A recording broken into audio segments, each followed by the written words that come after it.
Okay, good morning. Good morning, everyone, and welcome to the BuyRentKenya in partnership with Building in Kenya's webinar.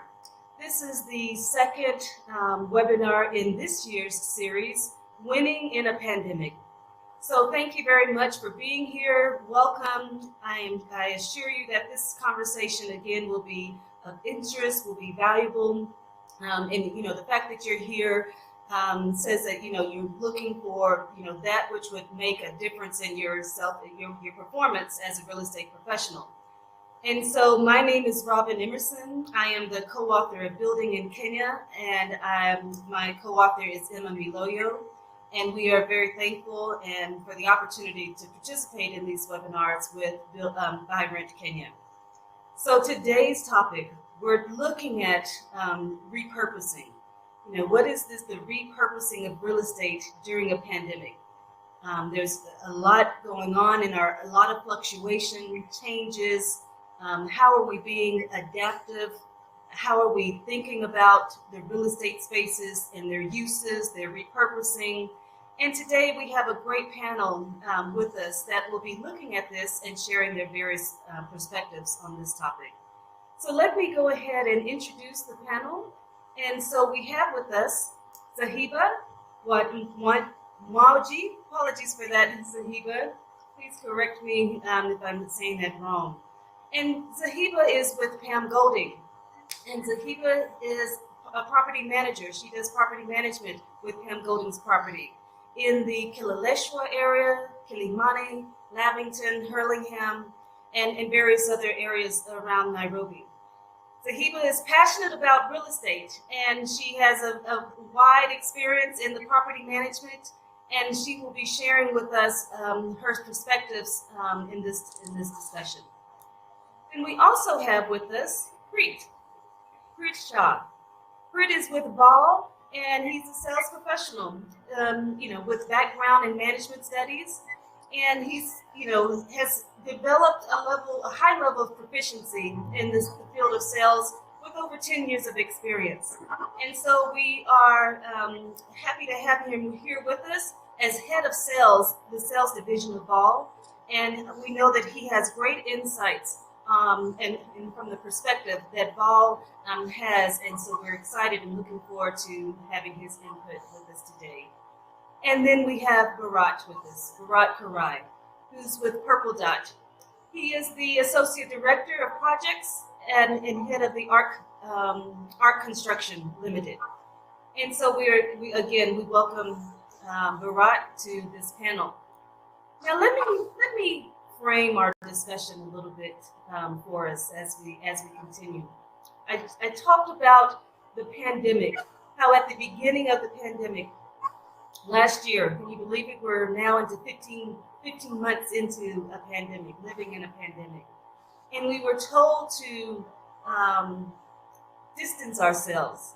We were told to be in spaces that had ventilation or airing or circulation of air. We were told to look for ways that we can, isolate ourselves if we were sick or somebody was sick or demonstrated any signs of sickness, that people needed to isolate themselves. And immediately what that translated to was everyone working from, people that had the capacity to going and working from their homes, which left many properties, many commercial spaces, and even many retail spaces emptied, less traffic, less usage, and even some people could say less need for. But as the pandemic has continued, we've started again understanding how the pandemic works, how we live in it, and we realized we cannot forever stay away from these spaces, the spaces and places where we do our work, where commercial is transactions transpire. And we've started to think again, how will we utilize these spaces? And so we're here to talk about what does that look like over the year? How are we repurposing our spaces in this new normal? How are we being adaptive for the reuse and the future of real estate, right? How are we being adaptive for that? And many developers, many investors, even according to an article in the Business Daily on the last Friday, where it talked about property developers freezing fresh investments on low gains and low occupancy. So if you will, if I can, where they talked about a growing number of property developers have frozen investments in the construction and the residential houses and in commercial spaces, and they struggle with low occupancy rates and low returns. And Britain has said in their annual report that in the last few years, the performance of commercial and residential housing in Kenya has negatively impacted by the excess of supply and depressed demand. And that this impact has been low occupancy, low rental yields, and consequently reevaluation on their depression profitability.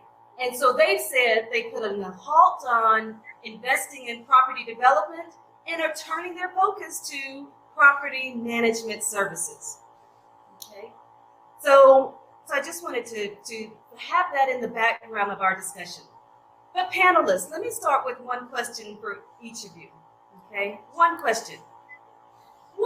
Share an example with us of an adaptation, a repurposing of property that you've worked on, that you heard about, that you're familiar with, that wowed you, that was like, oh my, I would have never thought that could have been used in that way. So I'd love to hear from each of you. So I'm going to start with Zahiba. Zahiba, what's an example you can share of an inspiring repurposing project? Thank you so much, Robyn. Thank you for the introduction. And BuyRentKenya, Building in Kenya, this is such a great platform where insights are shared to the market. So to answer your question, I feel like you said, there is a focus on property management. And this is a huge focus. I felt that throughout the industry, property management has been looked at as sort of like an afterthought.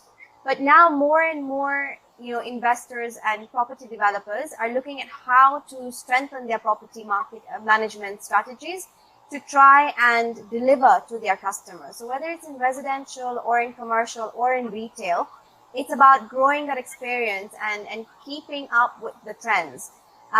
So one of the projects that we manage is a residential property. And what we did was we found that a lot of the residents in the property started working from home. Until just about a month ago, schools were also closed. And so a lot of the children were within the facility. So we started thinking about what can we do to reactivate the recreation and try to deliver a property that is going to serve not as just a home that you're living in, but a facility where one can enjoy spending their time in.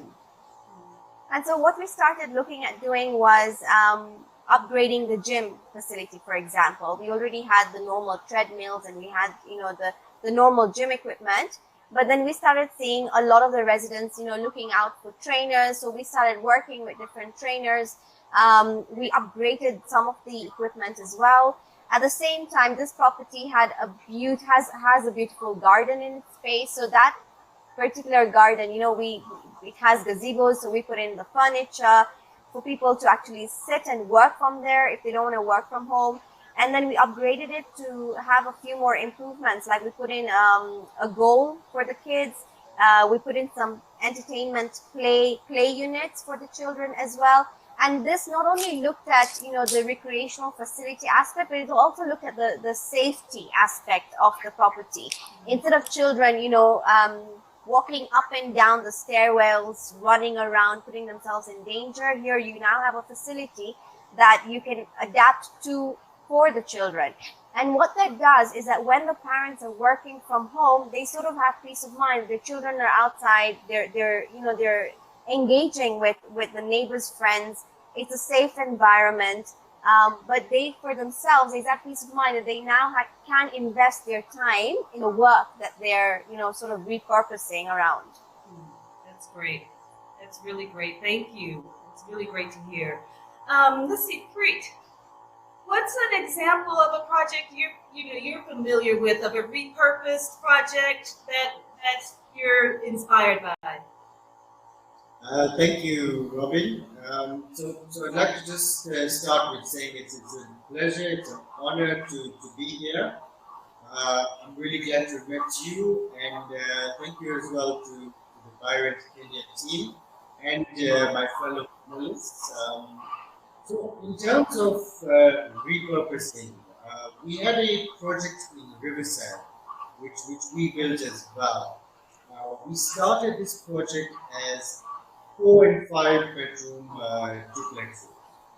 Then initially we had it was a huge apartments, and we turned it around. We ended up doing a market study. What does Riverside Drive need?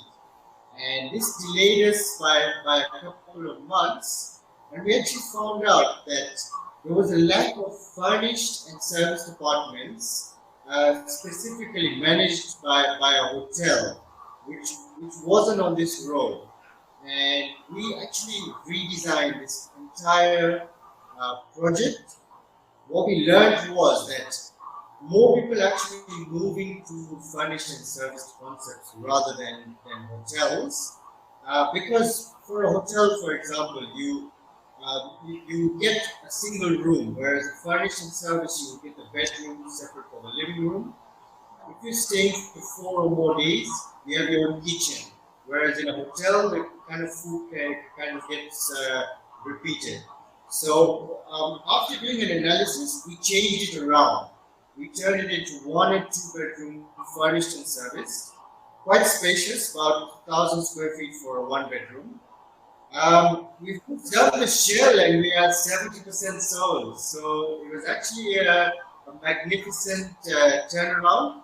It actually happened through a lot of feasibility study and taking into account what does the road need, what property will actually serve this area particularly the most, and repurposing it into a new concept. So from residential to now kind of mixed, because the furnishing service will have a restaurant, coffee shop, all of that, managed of course by the international hotelier. Who as well, it's almost 12 months worth of negotiations with them.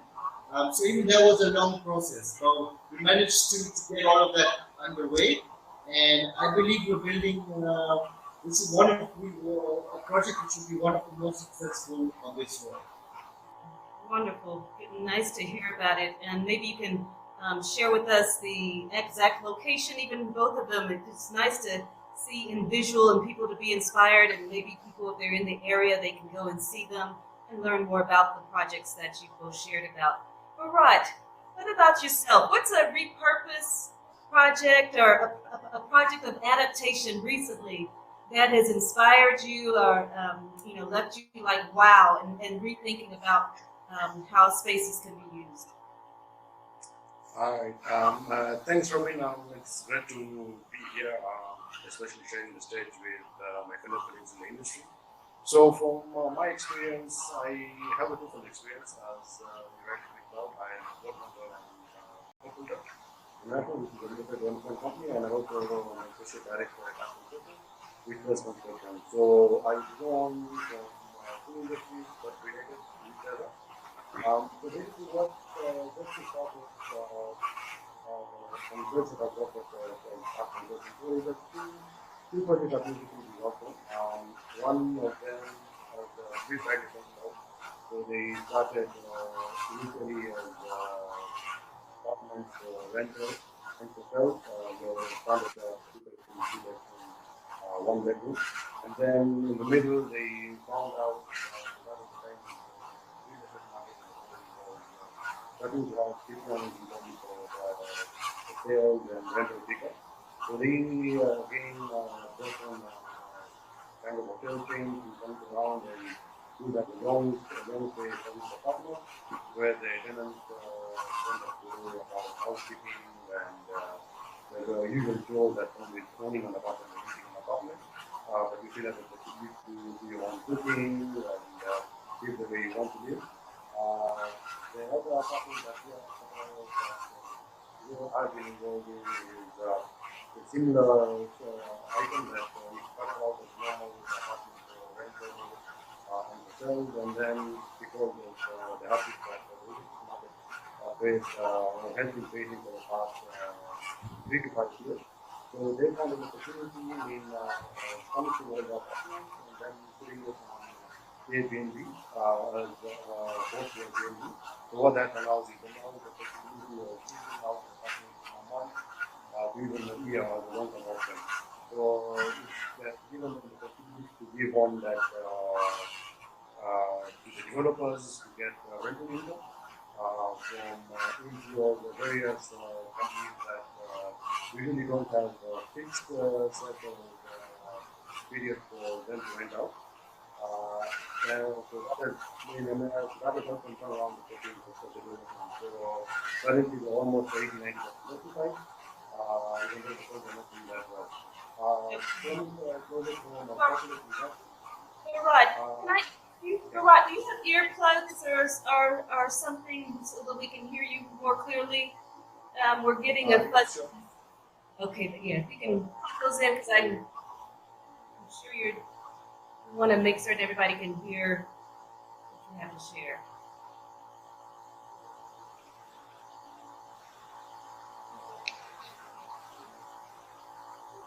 Yeah. Can you guys hear me now? I can. It's still a little bit buzzy, but let's continue, and then in the next one we can try to test your sound. But, sorry, go Yeah, ahead. that's fine. Okay. Sorry, Go ahead. yeah. So I think the question about this, what the country do is Yes. actually got,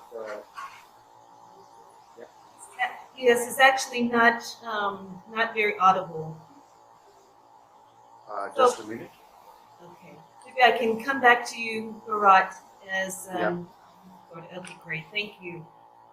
Prit, if you don't mind, let me come back to you as we're talking about it here. You know, there are many different reports about the state of the real estate sector and the challenges. We know that Nairobi County has put out that in terms of the numbers of revenue collected from development approvals and so forth have gone down, and many other indicators that people are saying that the property sector is suffering as a result of the pandemic. But I think you have another opinion about that. What is your opinion about the real estate market during these times? Thanks for the question. Yeah, I'm a man of strong opinions. So in terms of the real estate market, right? If we look at it in a perspective of not just that market alone, but the entire Kenyan economy, for example. And within the economy, we have many sectors. We have real estate, which plays a very big percentage of the market. We have stocks and trading, for example. We have manufacturing. We even have new markets like cryptocurrency, for example, which have come in. But if you look at the volatility of these other markets, the up and the down, especially when the pandemic hit, a lot of the markets really shook heavily. Whereas, for example, real estate, on the other hand, we've not seen a downturn in terms of the prices. What we've seen during the pandemic is maybe a higher percentage of discount. And since the turn of last year, we've actually recorded a higher number of sales, and we've seen also in specific instances the prices of the projects have gone up. Now, the reason for this, in terms of the higher prices, which people may be skeptic about, it's because the land price itself has not gone down. It's actually more or less stayed constant. There have been quite a few reports from us ourselves as VAAL, from Pam Golding, from other renowned agencies and developers as well, where it shows actually there has been a more stable price over the last year as opposed to a dip. And when some developers actually raise prices, because if you look at the price of cement, the price of steel, it's all gone up during this pandemic. So it actually makes it difficult for the market to reduce its price. Also, what we found out more about this pandemic is real estate actually has become a viable option in terms of returns, because everybody needs a house, whether it's a pandemic or not. Yes, the rentals have kind of slowed down in terms of occupancy, um, but it actually depends, because we finished our first project in October last year, Moon Valley in Kileleshwa. Now, we like to do things a bit unique, so I believe our common areas, especially what we built, is something which is used even today, 6 months after handover. You will find people, when they say working from home, they're working from down there. And we've actually let out 120 out of 150 units within 6 months. And this is just because of, like Zahiba put it, in terms of the management. We've taken that over. We've managed it. We've ensured that any defects liability issue, we have our contractor on site. It is now almost 8 months since we've been there. We have a 24-hour turnaround in terms of any issues for management or for defects liability. We've ensured that if a tenant comes in here, they're going to be happy and they're going to recommend. So, personally, from what I've seen, last month we actually nearly hit our target, which from March last year was a really big achievement from our team. Okay. We feel that actually now is the time to buy. Post-pandemic, things are really going to shoot up, especially with people taking more risks as well. Okay, great. Thank you for Yeah. that. Zahiba, I'd love to hear from you. And if you can respond to that, a similar question in another way. Given the 1 year, 15 months into this pandemic, and the real estate market, new realities, what are you seeing as challenges? What are you seeing as trends and opportunities in this new normal? Thanks, Robyn. I mean, look, a year ago, the scenario was very different to what it is right now. There was a global panic, and this is a global pandemic. So what we're facing here in Kenya today is being filtered across the continents. And globally, developers within the real estate industry are looking at creative ways of trying to deal with the challenges. So if we look at, for example, residential is sort of split in various sectors. There are those people that probably lost jobs, and so they're looking at downsizing, and so that's a challenge in its own. But then the opportunity is in the low income housing, where they're looking at moving away from probably the suburbs, going away into areas like Kitengela, Thika Road, and so you'll try and see that there is going to be an increase in uptake in that zone. And then we've got another area where we're looking at people working from home, and they are going to probably do this for a much longer period and not go back to the office. So where a person has shifted and they're working from home, they're probably looking at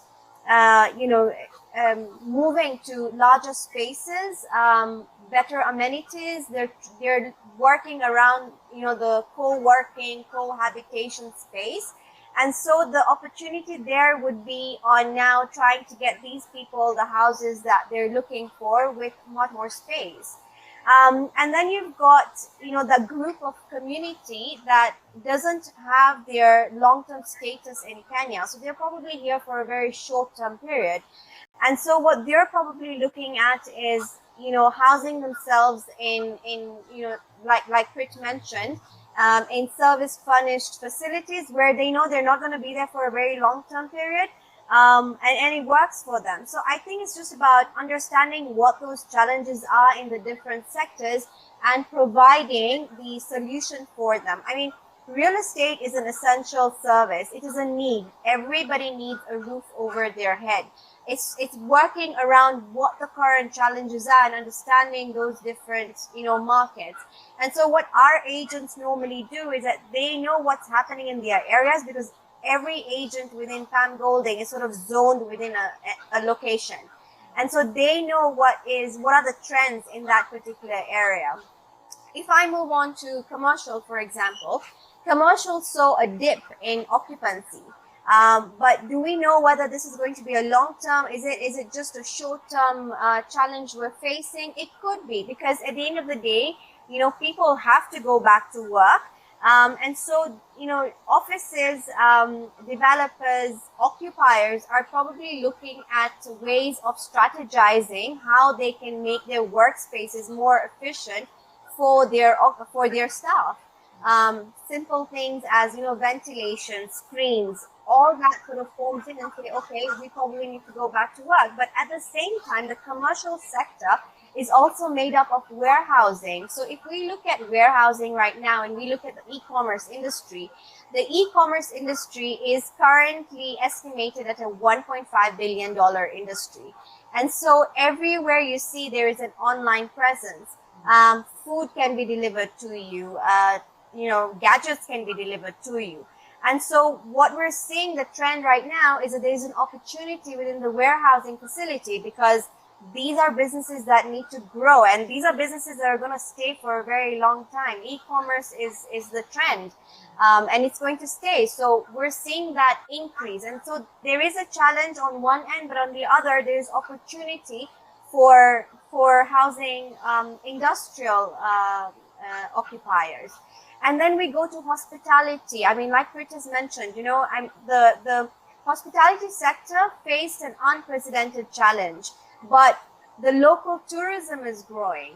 And so when you look at, your Airbnb spaces, you're looking at short-term travels within the local tourism, you can see a growth in that space, And then we have working on stringent health and safety procedures to try and make sure that whichever occupier is in whichever development, they're getting the service that they require, especially from a health and safety perspective.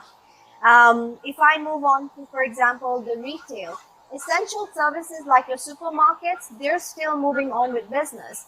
But now it's a matter of how the non-essential services are going to adapt themselves to provide better experiences. Yes, most of us are at home working, but there's that element of, I still want to go out, and I want to go out to the restaurant, I want to go out to the shopping centers, because it creates a familiarity. And so it's now up to the retail stores to come up with, better tactics to work with the current situations. It could be as simple as, how is a fashion outlet working around its changing facilities? Is there a better way of allowing the customers to come into the mall, to your shop, but a better way of, say, engaging with technology and an amalgamation of that technology? Can somebody try out their clothes without actually touching their clothes? And it's just about that technology. Technology is a big thing, and it's here to stay. Okay, great. Thank you. Thank you very much for bringing in the different aspects of our sector and the different repurposing. It's not only in the commercial spaces, it's not only in our residential. As we know, hospitality has, took a big hit, if you will, and you have to rethink about how people feel safe in coming back to the hospitality uses, and of course the industrial. Thank you very much for bringing that in. Bharat, if you will, coming from the construction and developer point of view of this, are developers pivoting fast enough in their thinking about their spaces? Kind of like turning the Titanic almost, isn't it? Many developers may have had projects either beginning at the start, kicking off at the start of the pandemic, or in the middle, right in the middle, or maybe they're just ready to launch it. And then, there was a shift in the needs and the use. Are developers and construction people pivoting well? And then this question about, after you answer that, if you would please, prop tech, thinking about how these spaces can be more efficient. Is it necessary to have so many personnel actually physically working on projects? And what's the greater incorporation of prop tech? Please, Bharat. All right. Thanks, Robyn. I hope you can hear me now clearly. It's clearer. Thank you. Yeah. All right. Thanks. So apologies for that blackout. But I think just to answer to your question in terms of technology's role in real estate as well as in construction. So as it's not just a phenomenon that is restricted to the Kenyan market or the African market. This is worldwide. Real estate and construction in general has always been a slow adapter. Technology has been a slow adapter of change because people don't fear the risks and the costs involved in taking up some of these costs, in just making their buildings much more smarter, in making the buildings fit for use for the end user, and also I think it takes a bit of a mindset shift for people to now start thinking about technology as an enabling device to repurpose your space and to give a better experience to the investors and to the end user. What I mean about that is when we talk about a repurposing space, there has to be repurposing space. We are not thinking about how can we get people to come in and buy into our product. It has to be a holistic approach in terms of your views and how we think about repurposing space. What I mean by that is the people who are using the space are just one stakeholder of the item.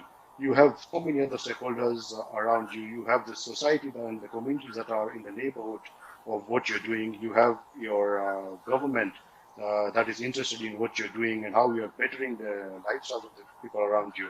How you're going through various legal challenges and all that. So we need to look at it as a holistic approach, and it has to be construction and real estate is again just to tap into the point of technology versus can give a better experience for the end users and the societies at large is about greenhouse emissions and climate change. I think it's a big conversation that we need to have. There's been various studies that have been done, just not in Africa, but globally. Real estate and construction in general contributes almost around 25 to 50% of greenhouse emissions and wastage. This is a big number.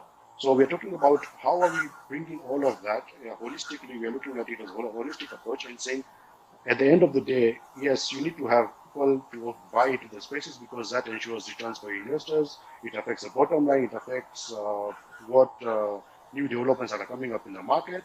And it also enables people to go out there and take more risks with their developments. But as we look at that, we need to look at getting a holistic approach in the sense that we are not just looking at the cost involved in going or getting the technologies into these spaces, but how that technology then helps the end user make the property to be much more efficient in terms of running their place and also in terms of maintenance costs, because these are factors that developers don't really consider going forward, because the capex of redeveloping a space or putting up a residential tower or a commercial tower is so huge that the cost that are then incurred by the end user when they're running the property is often overlooked, because then they will say, okay, I'll just need to pass this as a service charge to the tenant or to the buyer of the space. It's not my baby to take care of. But then I think it then turns when people are much more savvy. If I have got a project right now, people have become much more aware, have become much more intelligent in terms of what they are looking at and what they are buying, because the Kenyan real estate industry has grown to quite an advanced stage. We are not building some buildings. We are building in the 1990s and 2000s. I think in terms of people are looking generally into the comfort of the space. What are the amenities that are being provided? How comfortable is the environment? Where should I put up a building of this nature? And also the government agencies have become a bit more strict in terms of what they are allowing you to build into a certain space. So you have height restrictions, zoning restrictions. So I think there is a variety of challenges that need to come in and that needs to be looked at both from a construction point of view, but as well as from a developer's point of view. When they're doing their finances, the return on investments, their various ratios, and from a financial standpoint, that yes, is this viable for us? It is viable for us, but also at a great extent that we have this space. What are we doing with this space? Yes, it is giving us an X amount of return, but what is the long-term effect of this space? What is the running costs of this space? So I think investors and end users of the space has become much more intelligent in terms of saying, yes, I'm buying this building, I'm getting it an X amount of money. I'll buy this building, which is maybe 10% more expensive to me, but at the end of the day, it's now giving me a better return when I look at the long-term costs. And I think that is something that that needs to be taught or needs to be learned by the real estate industry, and we also need to look at how we're able to reduce costs going forward. Because yes, because of the global pandemic, there have been shortages of materials, there have been increases in steel prices, cement, sand, everything else has been increased from 10 to 40%. But then also that then gives us a ability to look inwards and reflect that I think then now maybe it's now time to change on how we do things, how we build our developments, how do we look at an existing space, and how do we repurpose it in an intelligent way. Is there a need for bringing down the entire building and building it up from scratch? No, there is not. Can we? It's a 3-bedroom apartment. Can we subsection it and to do it, make it into studios, 1 bedroom, then shared 2 bedrooms? How do we go about for these things? And I think this is a phenomenon that has been happening all around the globe. When you look at more developed markets, like for example the US and UK, Europe, all of that, because most of those items they've had their manufacturing, the industrialization revolution a long time ago than what we currently have. So we've had like old steel mills, old buildings that were generally used for industrial age have now been repurposed into high-end residential buildings without losing the charm of the olden age buildings. And I think a lot of investors, a lot of buyers see a lot of value in that. And so basically you've reduced your climate damage by demolishing a new building, putting up an entire new structure. We've also looked at the land cost in that, because most of these areas are highly developed. So there is a restriction of land. What can we do with this X amount of land? How can we get the best amount or the best return on investment on this X amount of parcel that we have of land? And I think there has been a growing tendency, or there's been a growing, or what I would say, a way that people are now looking at some of these items. I think this is an industry, especially in Kenya, that will now soon try to face, because when you look at some of the land prices in some of the metropolitan areas, just in and around the CBD, and land prices are very crazy. For an acre, you're talking about 500 million shillings, 400 million shillings. Not a lot of people can afford that.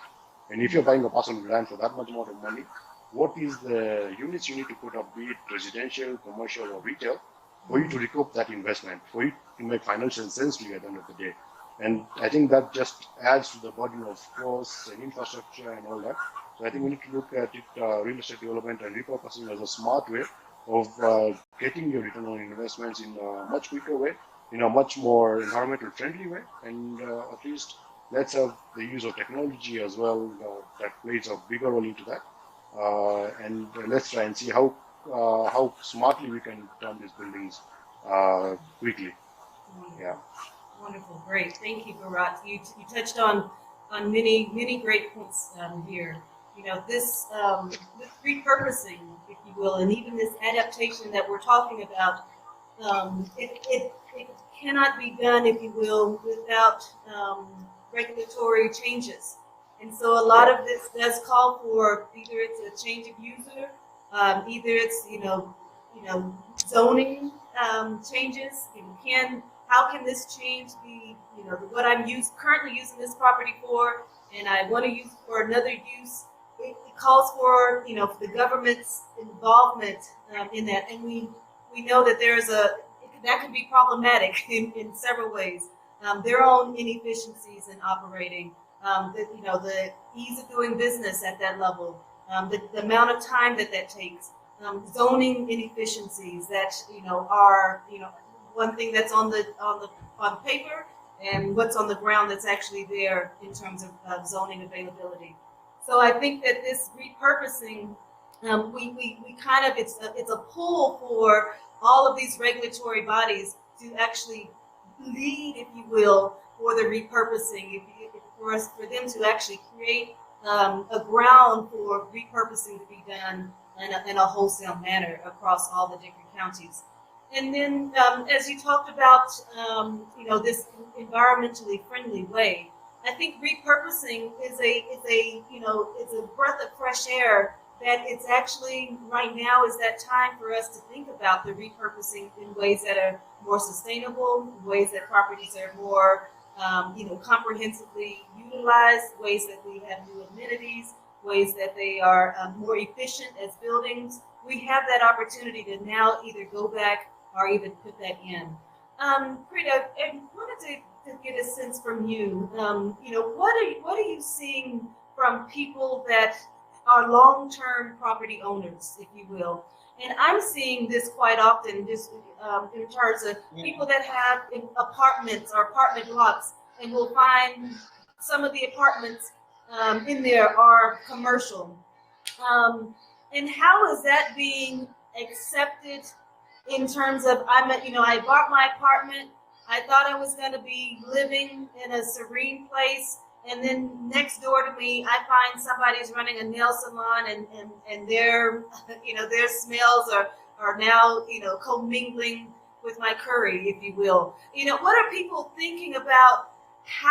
What is this repurposing? And then developers are having to think about and have new allowances in order so that they can keep that occupancy. What's the challenge, if you will, with the low occupancy and the new allowances, and what might we see as problematic about that?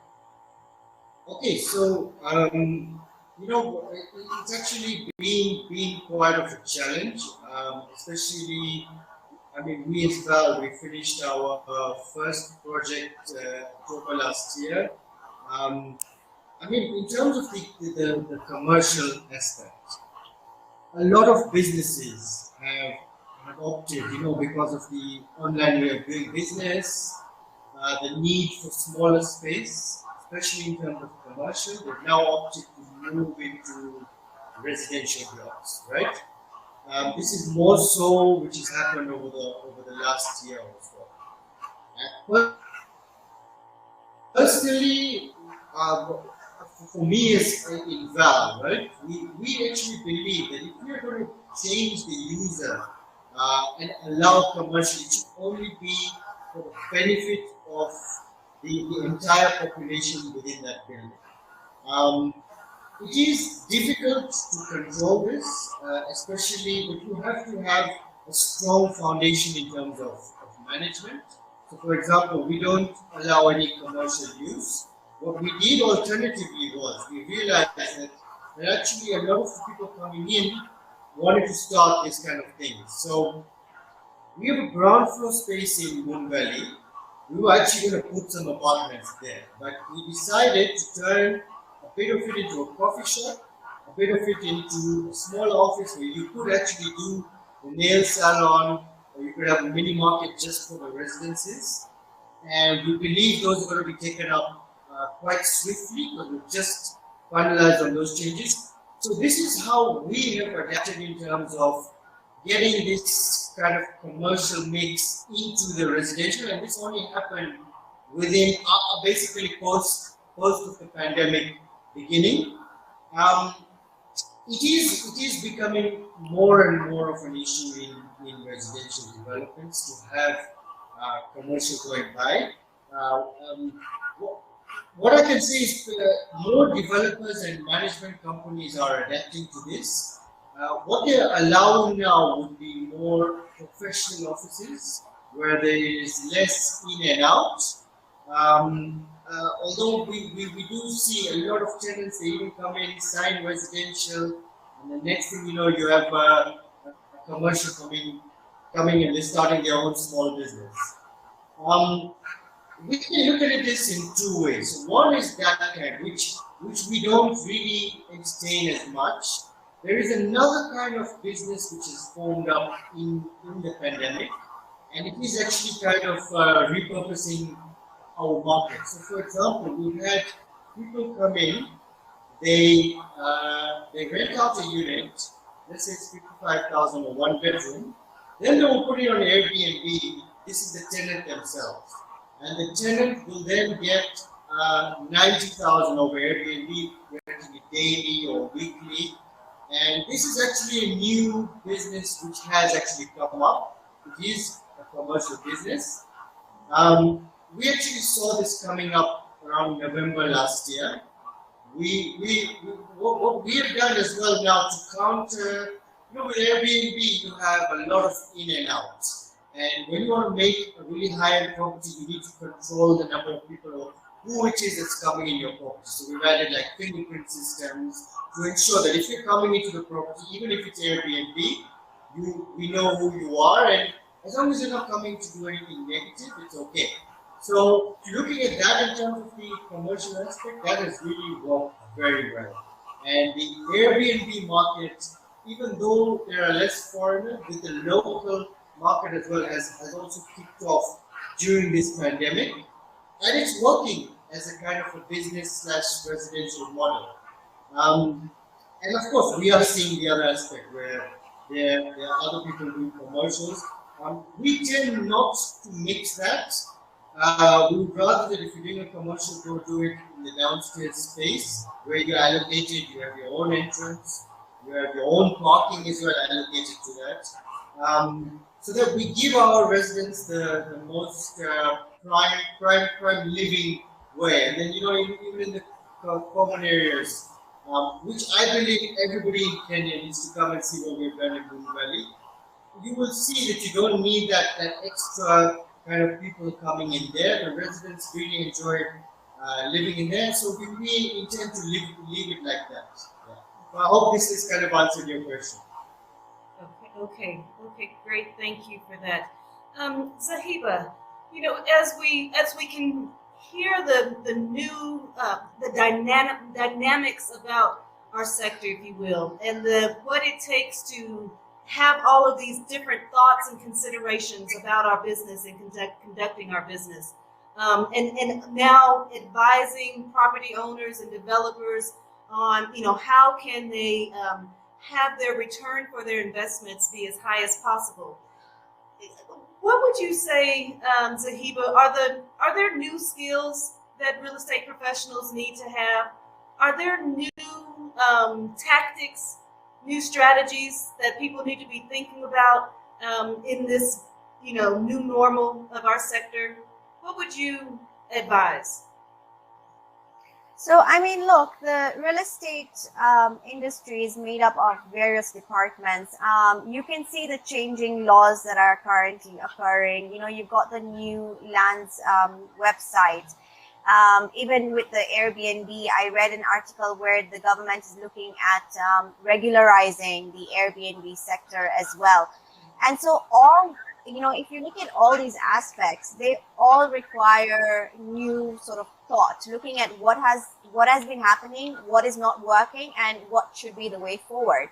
As simple as looking at negotiations, today, if you look at rentals, the prices are adjusting. Sales, depending on the different locations, some areas have maintained their sales prices, others have dropped them. And so how is a real estate professional going to then negotiate between the buyer and the seller and be the focal point to say, okay, you want this space, you want to sell it, what is the best way to go around it? It could be something as simple as, even negotiating commercial leases. You have, in Kenya, we need to have a 5-year, 3-month lease period. In your lease, you can't have short-term rentals according to the law. But how can you work around this to say that, okay, initially when a tenant is coming in, he's taking the risk of starting off that business. And on the other hand, the landlord needs to have that empathy in him to say, okay, yes, I understand you're coming in. So how can we work this deal out such that it's a win-win situation for both parties? Just the question that you asked prior to this regarding the mixing up of commercial within a residential development. Even there, the laws are pretty straightforward. If you're residing in a residential property, the purpose of that lease is for residential use. You cannot use it for a commercial use. Now, you know, having that in mind, it's not just now the legal aspect that you're looking at, but you're also trying to consider safety and hygiene and all these aspects that come in as challenges when you have an external business running within a residential development. And so if this person is coming in and saying, okay, look, I want to pay 50,000 shillings rent in your development, I want to do a salon, there are commercial properties that will provide for that value. And what that also does is that, you know, one has to look at the security aspect. This is a residential development. Security is one of the key aspects we looked into. So you don't want people moving in and out. And with the COVID pandemic as well, you know, one needs to consider all the factors that need to play a part in this. So again, you know, one has to look at it in terms of how is that negotiation going? Is it just a commercial negotiation? Is there anything else? Understanding the market. What is it that the market requires? What is your landowner, your developer, what is yields at the end of the day? It's all about creating that investment value. And what we've seen is that, you know, with the right kind of facilities management on board, one needs to look at where is your investment return, because at the end of the day, it's a money game. You know, you're building something, you have to have a return on it. You might not get the return expected right now, but this is a long-term, real estate is a long-term game. And so when you're looking at, okay, how am I going to make sure that I'm going to get my returns on my investment? Then you start thinking about all the creative ways. It could be adjusting your prices to meet the market. And this adjustment is always happening. It could either be downward or it could be upward. That's where the creativity comes in, and that's where the professional advice comes in from the real estate agents. And then we've got things like facilities management. You're not just taking care of the cleanliness and the security of the property. Number one, you're making sure that it's looking fabulous from the minute that you walk in. What that does in return is that anyone wanting to buy or anyone wanting to rent gets attracted to it. But at the same time, the empathy towards the people living there, working there, it doesn't matter whether it's commercial or it's residential, whichever occupier is there needs to feel that their money is worth that spend. So at the end of the day, the real estate professional is always looking at how am I going to create value for my stakeholders. And that stakeholder could be the guard, you know, who is serving there, or it could be your board member who's requesting for a report, or it could be the guy who's buying, the person who wants to sell. I mean, all this is your community. So what are we doing for our community? How are we engaging with our community? What problems is our community facing? And what can we do about it? Great. Really, really great. Thank you, Zahiba. Bharat, what I asked you, the reality is that for a period there, the tenants, either they were struggling to pay their rents or finish making their payments on a purchase. What are you finding? How are developers, property owners? What's been the leniency, or what has been the contractual, space that they've been playing in to try to recoup the leases, the lease payments, the purchase payments? Do you have anything on that in regards to what's been the challenge, if you will, for property owners, developers? Because either they have developed out of their own money, but they probably have a loan on their own that they're probably paying. What are you finding is the shoe pinching there for property owners and developers, and the legal wiggle room for them to recoup those payments? Do you have anything on that? Yeah, so I think in terms of people in their payment obligations and the contractual obligations of the people who are buying the property or are leasing the property for tenancy use. I think as a real estate developer, not just for myself, but also Zahiba and Prit, I'm sure they have been in this situation where tenant or a certain seller has bought in the property, they've paid X amount of money, and because of whatsoever reason they're not able to pay the balance. I think how to go about that, it has to be very clear from the day one, and that is probably guided by your sales agreement. And what is the leniency in terms of if there are delay damages for the tenant backing out, or how much of a deposit is the real estate person paying with, or how are the disbursements for the remaining payments then done. I think all that has to be guided by your sales agreement in the first place. What we did find in the beginning, at the very onset of the pandemic, was there was a big panic, especially in Kenya, because we were one of the last, probably the later countries to be hit with the pandemic, after Asia, Europe, Americas, and all the other continents. So people panicked quite a lot. So I think during the first few months of the onset of the pandemic, when the restrictions came in, there was night curfews, there was restrictions on shopping malls, outdoor spaces, gathering. So I think a lot of businesses were hit really, really badly, especially the hospitality industry, especially with regards to airlines not being allowed to come into Kenya, so the reduction in tourist activities, and I think that really hit hard at the very beginning to people who are dependent on some of these activities to go on. So there was a lot of defaults in terms of people paying in their contributions towards the property they bought in. So basically, what we then did at the very onset was we understand what the situation is, because the real estate developer, you're also in the same boat. You have suppliers to pay. If you're not making payments from your investors, then you're not meeting your obligations to your other suppliers as well. And I think it was just a matter of coming together as an industry and saying, yes, these are the challenges, and then as a board or as a director of the company, what are the next steps? Are we giving leniency in terms of payment terms? Do we then defer payments for some things and then renegotiate our contracts or payment and suppliers based on those? So I think it's a very interesting time early on. But then now what we found is as the economy has opened up, flights have resumed from several parts of the world. Tourists, as they are steadily coming in, there is still obviously the uncertainty of things might get closed down any minute depending on the waves and the surges of COVID cases, so there's still a bit of hesitancy. But there's been a lot of demand push, especially in terms of domestic tourism.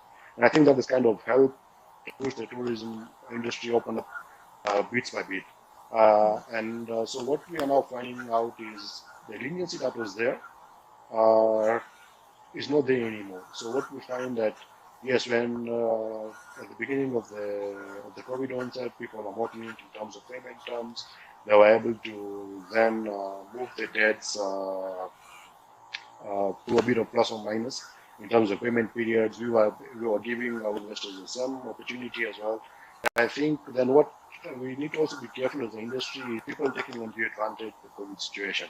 So there is a point that we have to draw a line and say that okay, this is what we've given you in terms of our leniency, but we cannot extend any further than this. If you are not able to pay, then we are able to take the unit back, whatever the directions are as per your sales agreements.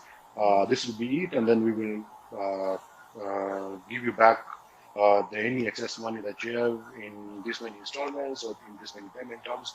And I think then that is just a conversation that you have with your investors or the people who bought into the property already, who are not able to service their repayments or their payment installments going forth. But I think to give a blanket kind of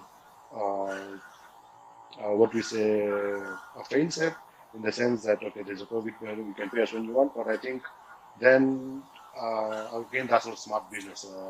So I think there has to be a line that we are saying okay, we can be able to be flexible in this amount of time, but going forth we cannot do this. So I think it's on a case by case basis. You look at someone, you understand their position, what is the problems, and you can say, okay, for this case, yes, we are able to give a bit more leniency. In this case, we are not able to give leniency because of their background or how they've been behaved in the past.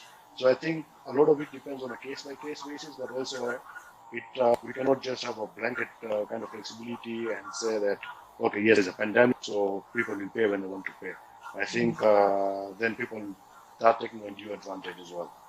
Okay, okay, thank you. Please, thank you for being here, everyone. If you have questions, please, I can definitely see, guys, we're in a real estate sales professionals webinar. Everybody's putting their own promotions in the chat, so which is really great. So everybody, just if you have any questions, please feel free to put them in the chat, and we'll get them answered by our panelists. So panel, I want to ask you a question on the back of what Bharat has just talked about. Do you think we're stabilizing? Do you think we're stabilizing? And then the other one is adaptive reuse is the future of real estate. What are you excited about with that? So Bharat, just coming back to you. Do you think we're stabilizing? Like you said, we're 15 months into it. People have kind of figured out their new business model, perhaps, if you will, inside of this. People have maybe done the renegotiations of terms. Do you think we're stabilizing? And then what excites you about this new future of real estate here? I think just to answer your first question in terms of restabilizing, there's been a greater sense of stability to the real estate and the construction industry in general, I think, over the past 6 to 8 months. Obviously, when it first hit, I think last year in around March, April, when we had the first cases, there was suddenly a lot of panic in the market, but I think people have now gotten used to it, they've been informed, they are more knowledgeable about the virus, what to do, what not to do. And I think taking on from that, the gradual reopening of the economy as well has kind of calmed a bit of nerves. So yes, there's been a lot of stability that has come into the market, I think, in the past 6 to 8 months, in my opinion. In terms of the excitement that we have about going forth, I think that looking at it in the kind of scenario of every cloud has a silver lining, what COVID has now done is pushed developers and the industry in general to think in a smarter way, to think in a new way, and and that is that is very exciting to me. For a person who's been in this space for the past decade or so. Because generally, as I mentioned in my previous point as well, that the industry, be it real estate or construction, has been a very slow adapter of technology, has been a very slow adapter of change. Because people have been comfortable in what they've been doing because they were getting the returns.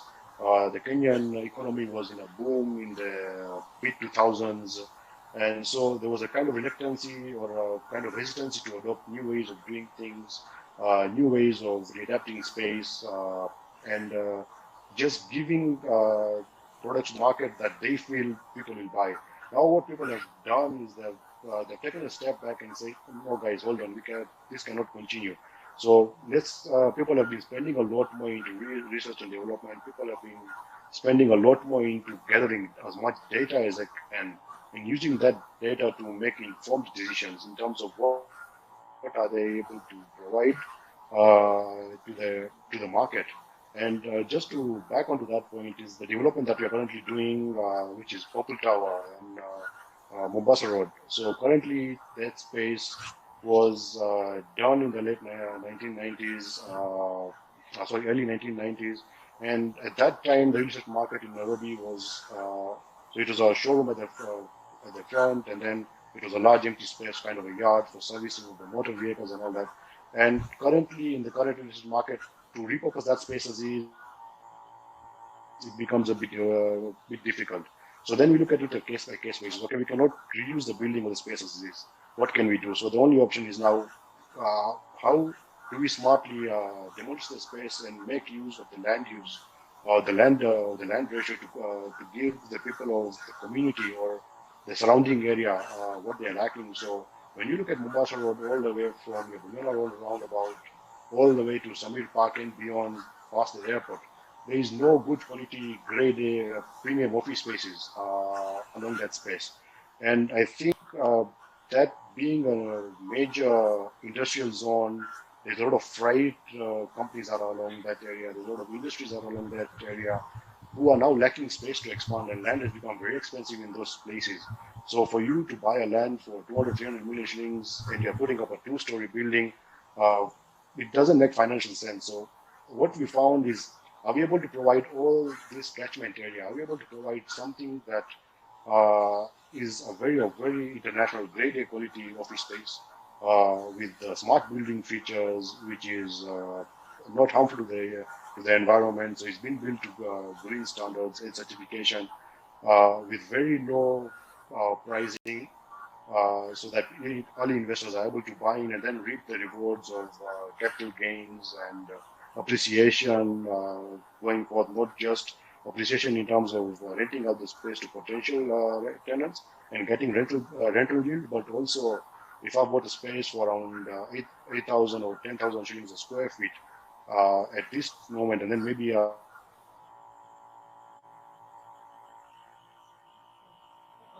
Bharat, I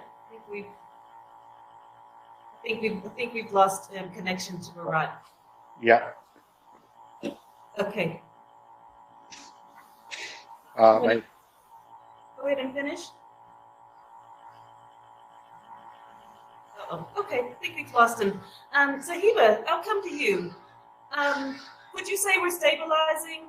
And then what are you excited about this future, the future of real estate? Stabilizing for me is a very dangerous word, because the minute that one says, is it stable, there's a sense of comfort, which is never the case. I mean, throughout the years, whether it's a global financial crash or it's the COVID pandemic, there's always going to be something or the other that's going to sort of shake us. But there could be a sense of normalizing.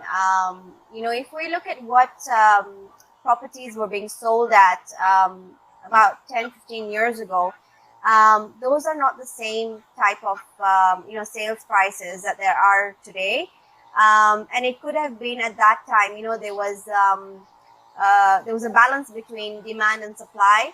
Now it's a bit different. There's more supply in the market, and the demand isn't catching up to it. But having said that, more and more people are moving closer to the city, and so that demand, you will see it coming up at the same time. It's just about normalizing the graph. So for me, I feel like it's more about adjusting and normalizing. And then I'm very excited about the changes that I foresee coming. There's always going to be a dynamic shift. Our economies are very dynamic. Real estate, it's always changing. We didn't have short-term rentals a couple of years ago, but look at it now. Retail as well. If we look at retail, it's all about creating the experience. If you're just opening up a store and you're expecting people to walk in and buy the product, it's about creativity. E-commerce, whatever is happening in the technology market. Look at the number of apps that have come out in the last couple of years, and there's growth. Whoever, at the end of the day, the way I see it is, if a person has started his own business, and it could be tech-based, at a certain point, if that business is going to grow, then his resources will need to grow as well. And the first step that they will look at is occupying a space. If warehousing is growing, if the industry for storage is growing, then there is potential for developers to look into that market. But like Bharat mentioned, R&D is very important, and R&D can't just be for short term. You can't just look at it now as for what's happening in 2021. You've got to look at it, what's going to happen in the next 5-10 years from now. And so I think the changes are exciting, and those that are keen, and that the businesses that are actually adapting to change are going to take it up, and they will be successful. Okay, I think we have heard from two panelists that says if you don't adapt, you will get run over. I think that's what she said. Yeah, so let's take advantage of that adaptation. Prit, what about yourself? I don't know if you use the word stabilizing, normalize. regularizing? What do you see that we're coming into, and what about the future of real estate excites you? Well, sorry, can you guys hear me? Yes, we Yeah. can. Please go ahead. Yeah, so I'm going to slightly disagree with Zahiba in the sense that I like the word stabilizing. You know, look at it. Let's say, for example, March last year, I made one sale because when the pandemic hit, it was a massive sense of panic. We closed our offices at 3:30. Started working from home. We fast forward to 1 year from now. This March didn't do too bad at all. Huh? What I would take it is from moving from a panicked mode. This is new to us. It's COVID. You know, if I come out of the house, I'm going to get it. As opposed to this year where we're now learned to live with the pandemic. And things are now starting that, hey, you know what, actually, it's not as dangerous as it could be as long as you do take the right measures and steps to protect yourself. So people are now kind of stabilizing, they're kind of living with the pandemic. So I feel that in a sense, we have reached a small level of comfort in terms of the real estate market. Not to where it was before, but we are getting there day by day. In terms of the excitement for the real estate market, I am really excited. We have a fantastic new superhighway splitting our Westlands and Riverside. This has come through due to a lot of investment in infrastructure. Now we have all the bypasses going around Nairobi, making it easy to get everywhere. We have the expressway coming in to reduce all the traffic down. One thing I can, like, you know, our government, our president is really directed us through this pandemic. If you look at us versus other countries, for starters, we've never had a full lockdown where we have a nighttime full lockdown, but daytime has always been open. Business has always been flowing. So we haven't really regressed to the point where, you know, for example, our neighbors, Uganda, for example, right now even, they're having a huge lockdown. But that means that business completely comes to a standstill. And it's difficult going from doing business to going to zero for like 21 days and then going back normal. So we were actually kind of lucky in terms of the guiding that we got from our government, and we managed to keep business hours open full time.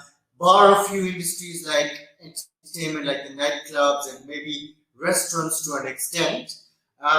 So on top of that, if you look at YQA, this project of mine, Elite Towers, it is a 20-story approval in the heart of Westlands, opposite Standard Chartered headquarters, very prime area. We as VAAL, we like to do things a bit differently. So everybody else would have come in and put a commercial block. We've put in a residential block. Now next to us, we have a huge 48-story building coming up, which is actually now the Tower of Westlands. The landscape in Kenya is changing. We're moving to New York, basically, and I'm really excited about the real estate space in Kenya in the years to come. Yeah. Okay, wonderful. Thank you. So we have heard three opinions about the future of real estate here in Kenya. I mean, I think that one thing is there are definitely opportunities, no matter how you look at it, and there are opportunities for us to be creative, for us to be innovative, for us to think newly about real estate. And then I think part of this thinking, and even if we bring in the new developments and we're repurposing, we want to think about the infrastructure that's a match for these repurposing, and which I think is a challenge, if you will. So I think that we have our work cut out for us in this profession, and there's enough for us all to take a piece of this and to move it forward and to create the kind of real estate space in Kenya, in Nairobi, that works, that's accessible for everyone, that makes sense, and that actually is pushing the envelope and pushing us in a direction that we can all be proud of here in Nairobi. We can all be proud to be in this real estate sector and say that I made that contribution and I did it in a pandemic and I'm winning in a pandemic. And so I think I only see one question here. I've looked again through all of the comments. A lot of them were business cards that were posted in the message, which is great. But we do have one question here. How do we create confidence to investors and new homeowners who want to engage in off-plan projects? I think that off-plan projects before the pandemic kind of got doused a little bit, people's confidence in them. And I think the pandemic may have, I'm not certain if it has taken people's focus off of them. Anybody have any comments or what you're seeing about off-plan projects? I mean, some companies have policies about how to deal with them, don't deal with them. Somebody was about to say something. Yes. Yeah, I mean, we build, we sell off-plan as VAAL real estate. One thing is you need to do your due diligence. So that means do not use the same lawyer as the developer, for example. Use your own lawyer. Let him do the correct searches which are there. Every developer has to have permissions granted before they build. That should be available to you while you're booking a home. If it's not, then it's already moving in the wrong direction. Okay? So do your due diligence, talk to lawyers, talk to people, and then from there you will get the confidence. On top of that, visiting the offices of the people you're buying from, not just at the property. That is also a key indicator in terms of how much you can trust someone, right? Also, like for example, just going to use us as VAAL. A lot of developers actually do take loans to build their properties. Their titles are charged. We, on the other hand, are completely self-financed. We're an international organization in about 5 to 6 countries. We're completely self-financed and we don't borrow to build. So that means that nobody can come and put pressure on us or stop us from building because everything is ours. So just small factors like that can make a huge difference. So for example, like we have a plan A, plan B, and a plan C when it comes to financing a project. Just to make it sure that we have backups to build everything, and even if we don't sell everything, we're still able to complete the project. So I would advise everyone,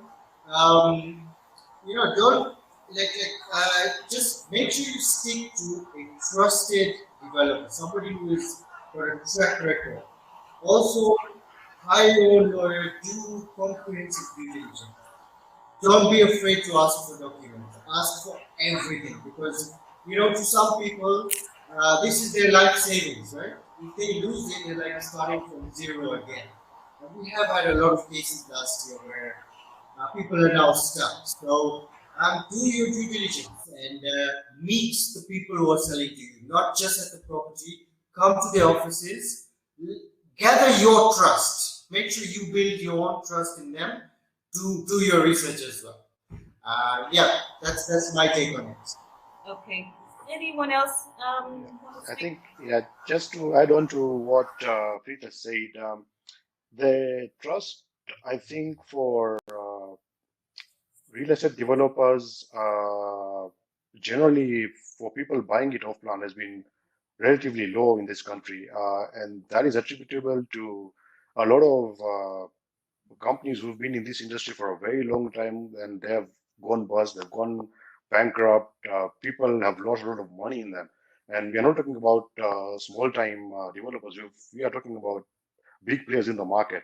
And so as a result of that, what we generally now find in the market is people who are willing to buy places or buy homes or offices off plan, no matter how good their offering prices are, is very low. The uptake is very low. So you only have people who you've done repeat businesses with, or they have good recommendations from, who will give you the confidence to buy into this off plan area. So maybe you've done a development in a particular area, 2 or 3, and that have been really successful, and people are looking to buy into that particular area, so they have that track record, and maybe they will be able to buy. But if somebody is somebody very new to to you as a company, brand new client that is coming in, I think what we are experienced till that is, until one of the things, until you don't have a show house ready for people to see what is the quality of the finishes that you're giving them, what is the quality of the industry you're going to give them in the space, colors, and the entire works, people are generally hesitant to put in their money.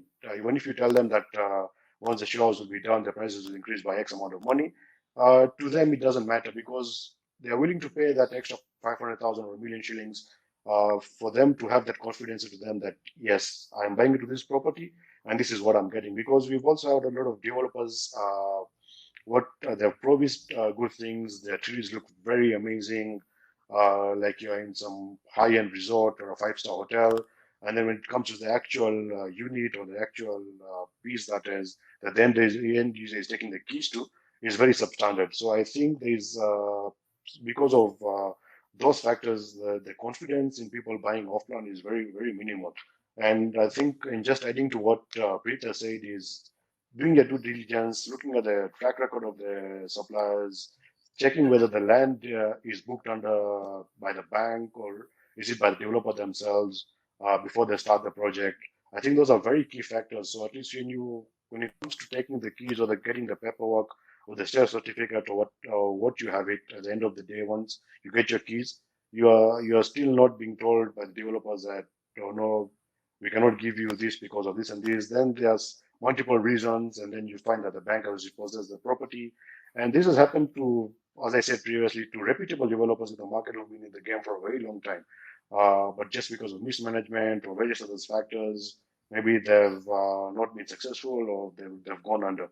So I think it's a scary time, because a lot of things that are coming up in the Kenyan market. A lot of new developers have come up. They want to take the slice of the pie.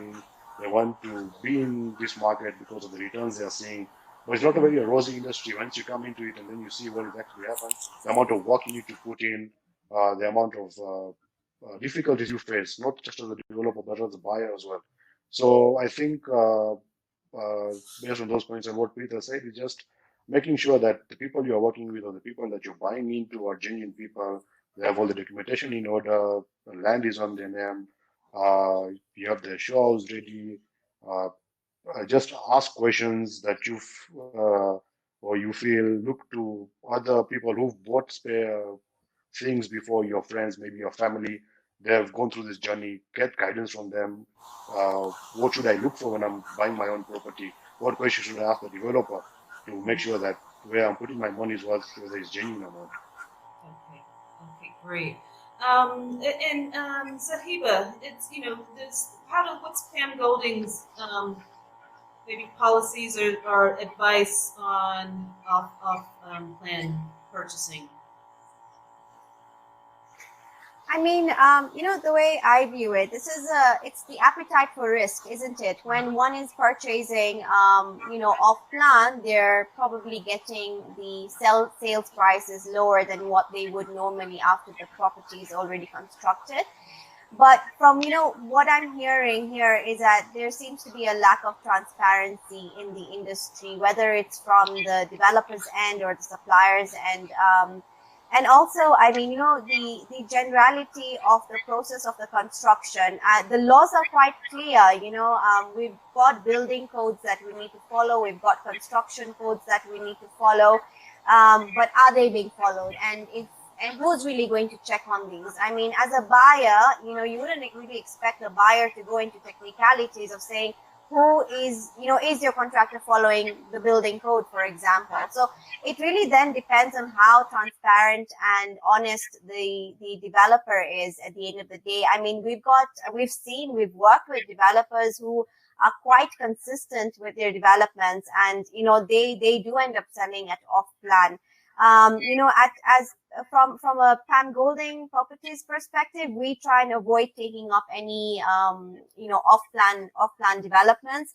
We'd rather look at those from a selling or a rental point of view once the development is complete. But I believe it's just about the transparency at the end of the day. Okay, great, thank you. So we do have two questions that have come in, and then and I want to have us respond to these questions kind of as our closing remarks, if you will. At the end of the day, we do what we do. We as developers and building and developing and bringing products to the market, we do that with an end goal of them being taken up, if you will, buyers, tenants, people occupying that. And right now we say that there's an oversupply.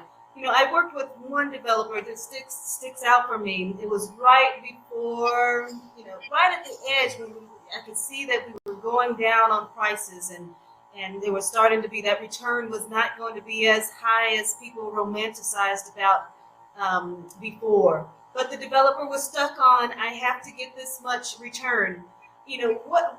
What can we see as the advice or the way forward, if you will, for developers so that we can achieve our objective, still get a reasonable return on our investment, bring up products to the market, either if it's adapted or repurposed, and we are all able to move on to a next project, build up our portfolios, build up our expertise, transform the real estate space.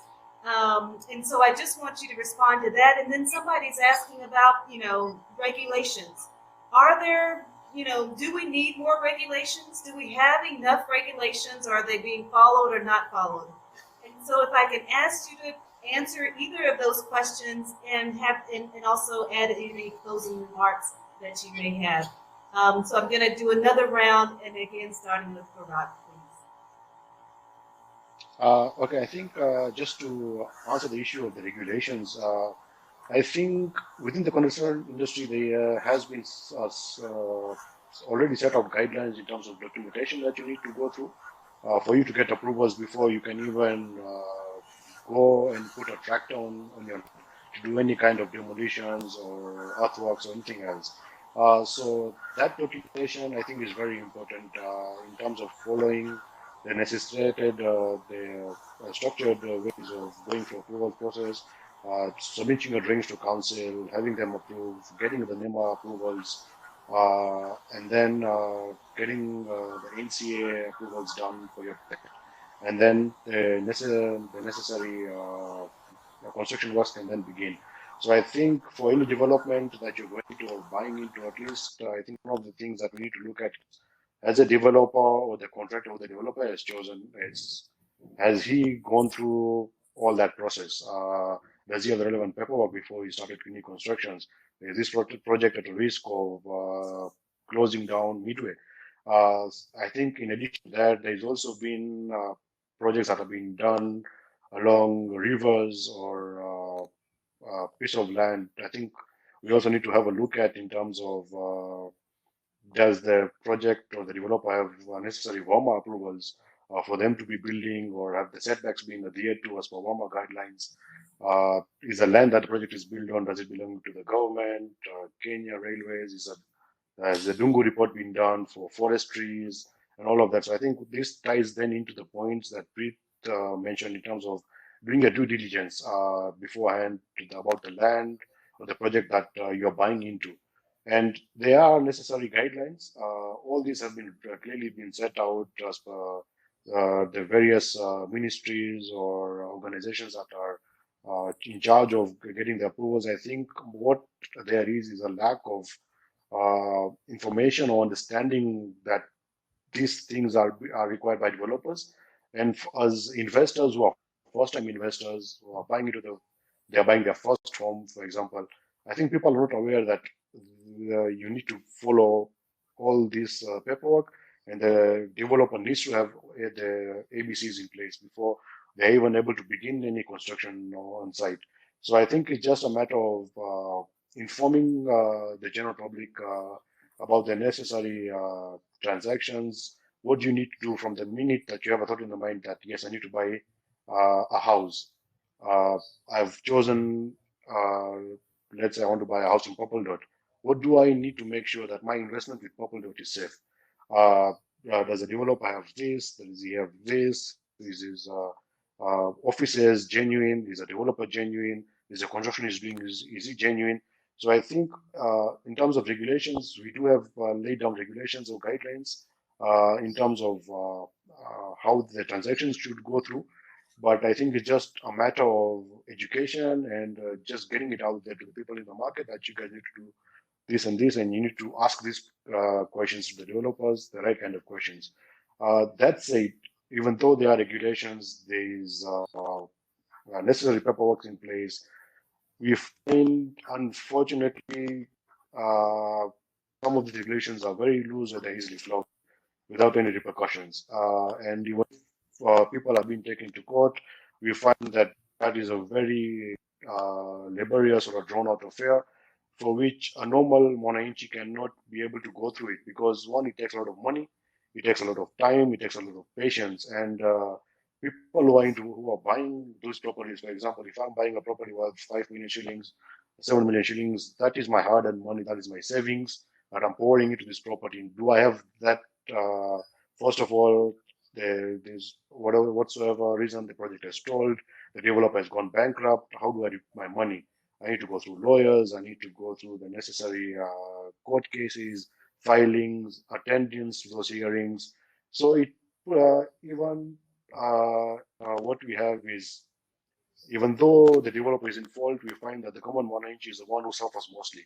Whenever a project is down or is not completed on time or has been stopped midway, and then the developer, because they're in a position of privilege or that's a power, they're easily able to work around, get hearings after hearings, put in so many other paperwork, obligations, so on and so forth, that the people who are actually buying into the property are the ones who are suffering even after the developer is at fault. So I think there has to be a tighter regulations in terms of what can be done about developers who are faulting on their promises to the tenants or to the buyers of the property, and how can we then instill that confidence that, say, I as Bharat, I want to buy a property into X, Y, and Z development, that even if something goes wrong, I know I'm guaranteed my returns, or I'm guaranteed justice within a period of 6 months to a year. But that is not the case at the moment. So we found cases that have been going on for 10 years, 15 years, court cases that people are still not able to get justice or gotten their monies back from state developers. I think your second question was about, if you just repeat that. Yes, actually, if you don't mind, if I can have Yeah, Zahiba respond, and you yeah, answered sure. the question very elaborately. Thank you so much. Zahiba, so somebody was asking about, how do you advise developers, if you will? How are we advising property owners? Their end objective is again uptake, occupancy, and sometimes they may be stuck on a romantic notion about what they had in mind for this development. And the market is fluctuating. At the time you did even if you did your feasibility study, by the time it gets finished, even that may have changed. What are you finding, or what is necessary? What's the tools or the sources of verified information that you're able to inform developers and people in the sector to make new decisions to achieve their end goals? Okay. I mean, I've always been a believer of feasibility, and it can't be a short-term feasibility. It's got to be a long-term. If someone's developing, he's going to take between 2 to 3 years to just get it up. And then there's another phase where you're selling or you're renting.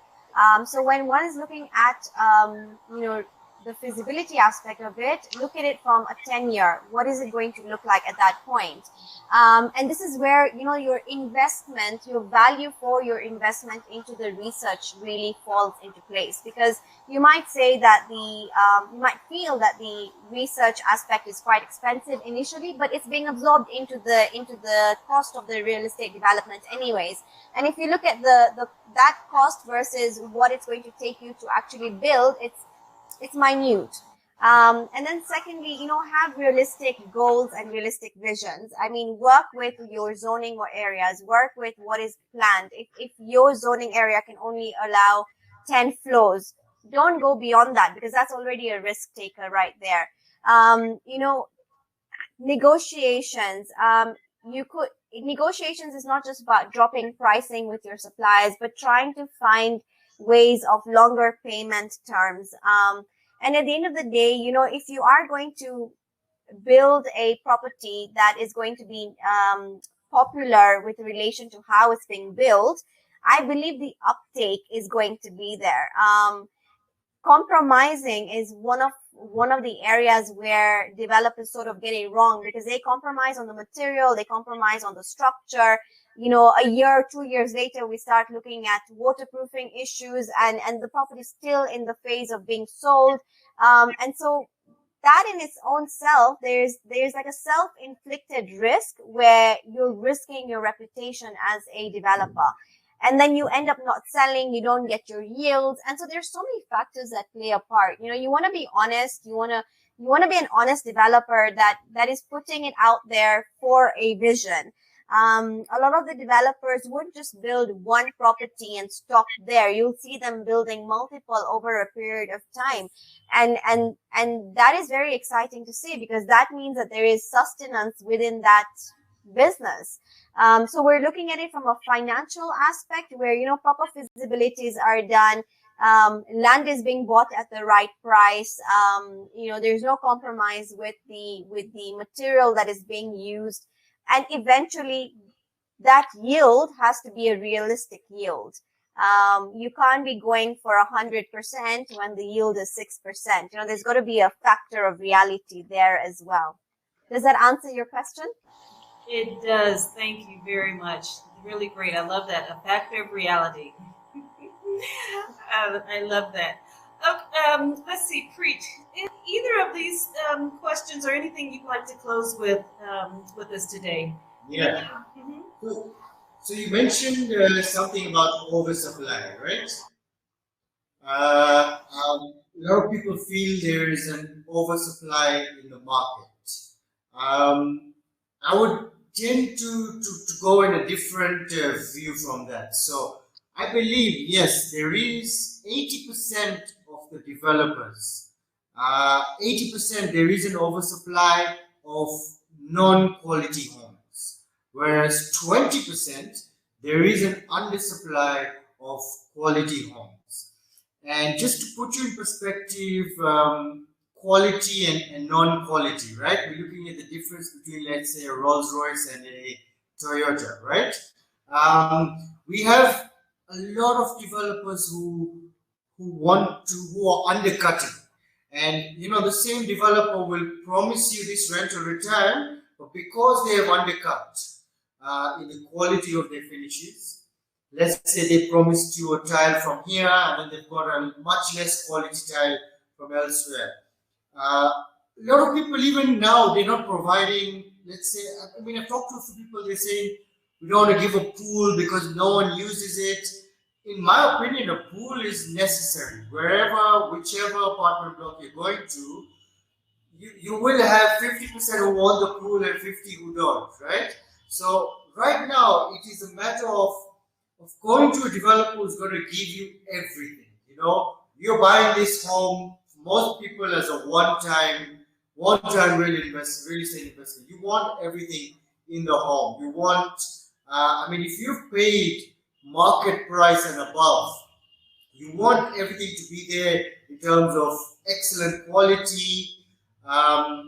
What Zahiba had said in terms of after 1 year, you don't want your roof leaking, right? And not many people, when we buy, would actually go up and check the roof to see what's been used. Is there waterproofing? This would come now after they have moved in, after they have taken possession, and this is where a lot of developers actually hit you in this market.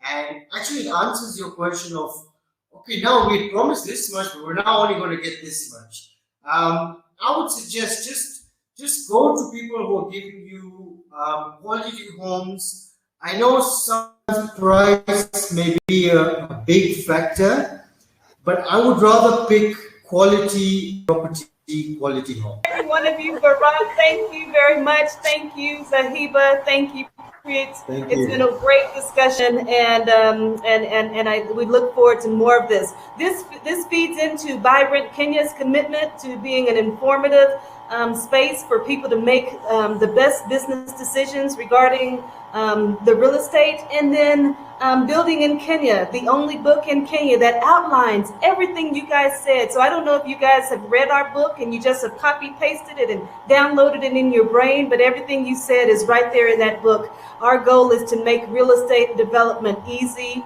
and accessible for everyone, and makes it plain. So again, on behalf of both of us, thank you very much for being here. Everyone have a wonderful rest of your Thursday, and we'll see you at our next series next month in July. Look for it, and we look forward to being with you. Thank you. Thank you. Thank you very much. Thank you so much. Thank you. Thank you.